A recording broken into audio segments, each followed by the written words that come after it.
শুনবো, সেইটা হচ্ছে যে সরকারি চাকরিতে যে কোটা ব্যবস্থা ঘিরে যে উদ্ভূত সমস্যাটা হয়েছে, এইটা জনাব দিলীপ বড়ুয়াকে আমি কোট করি, তাহলে এটা বলাটা একটু সহজ হবে। জনাব দিলীপ বড়ুয়া বলছেন যে এটা বিচার বিভাগের উপর ন্যস্ত না করে নির্বাহী বিভাগকে তিনি এটা সমাধান করতে বলছেন। আপনার একটু মতামত শুনবো, আপনি যদি 1 মিনিট বা 1.5 মিনিট একটু আপনার মতামত দেন একজন জুরিস্ট হিসেবে, যে এটা আসলে যে জায়গায় দেখুন, আমি এসছে। আপনাকে একটা কথা জি। বলি।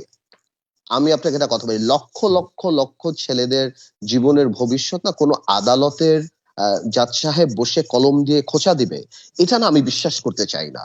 হ্যাঁ, এটা আমি মনে করি যে এটা রাজনৈতিক সিদ্ধান্তে নেওয়া উচিত এবং এই ব্যালেন্স রাখা উচিত। এবং এতদিন হয়ে গিয়েছে, এই দাবিটা 100% যুক্তিযুক্ত।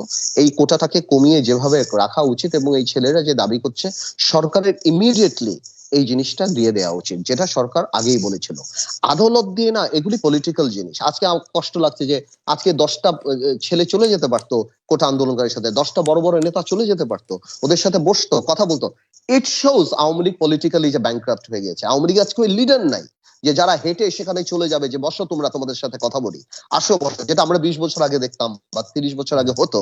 আজকে নাই। আজকে আপনারা কমিশন গঠন করছেন, নির্বাহী কথা কেন নির্বাহী হবে? এদেরকে খেতে ডাকো, এদেরকে ভাত খেতে ডাকো, বাড়িতে ডাকো, বসো, তোমাদের কি দরকার কথা বলো।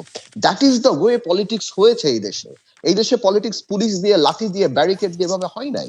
এবং এটা পলিটিক্যালি হ্যান্ডেল করা। কোনো জাজ সাহেবের কলমের খোঁচায় লক্ষ লক্ষ কোটি কোটি ছেলে, ভবিষ্যৎ প্রজন্মের জীবন হবে, মেধা পড়ে যাবে, কার নাতিপুতি থাকবে তারা হবে, এটা আসলে হাস্যকর। আমার মনে হয় আওয়ামী লীগের এটা রিয়েলাইজ করা উচিত। এবং পলিটিশিয়ান তো নাই, পাবে কই? হ্যাঁ, কারে পাঠাবে? তো যাই হোক, পলিটিক্যালি এই সিদ্ধান্ত নেওয়া উচিত এবং কোটাটা সম্পূর্ণ বাতিল না করে, যেমন ছিল আগে, যেমন ছিল 8-10% যেটা রেখে, মেধার সময় আমরা অনেক পিছিয়ে পড়ছি।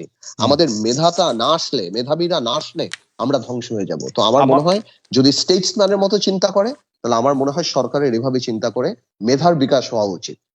এই পারিবারিক ব্যাপার থেকে এভাবে আসবে, এটা আসলে মেনে নেওয়া যায় না এখন আর। জনাব আন্দালিব রহমান পার্থ, আপনাকে ধন্যবাদ।